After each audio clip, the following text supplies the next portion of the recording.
আসসালামু আলাইকুম সবাইকে। কেমন আছো তোমরা সবাই? আশা করছি অনেক অনেক ভালো আছো। আজকে তোমাদের সাথে শেয়ার করব আমার পছন্দের একটা ড্রিঙ্কস।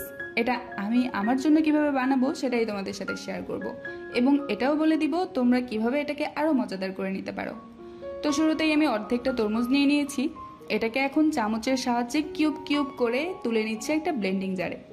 এই কাজটা তোমরা ছুরির সাহায্যেও করতে পারো, বাট চামচ দিয়ে করলে কাজটা অনেক বেশি ইজি মনে হয় আমার কাছে।